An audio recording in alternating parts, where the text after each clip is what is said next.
ഒട്ട അടിച്ചു കഴിഞ്ഞാൽ ഉപ്പ് വാങ്ങുക. ചേട്ടനെ കടിച്ചു കഴിച്ചു. ചേട്ടനെ കടിച്ചു ഒട്ട. നമ്മളെല്ലാരും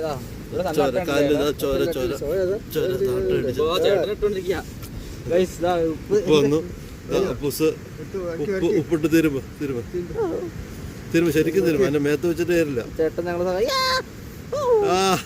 ചേട്ടൻ ചേട്ടൻ പ്രൊഫഷണലാ. അട്ടേനെ ഇതാ കളഞ്ഞവിടെ. ഇനി വേറെ കാലുണ്ടോ നോക്കാം ബസ്. ശരിക്കും ഉപ്പ് കൊടുക്കും, അല്ലെങ്കിൽ വിഷമാവും.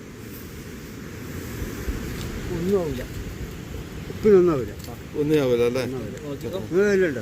എന്റെ കാലിൽ കാണുന്നില്ല, നോക്കട്ടെ. ബഗലുണ്ടോ? ഇല്ല. പപ്പ റെഡി. മുണ്ടെടുത്തിട്ട് പപ്പനെ കടിച്ചില്ല. എന്നെ കടിച്ചില്ല. പേനിട്ടിട്ട് എന്നെ കടിച്ചു. നോക്കി കാലൊന്നും നോക്കാൻ. ഉപ്പ് വേറിയ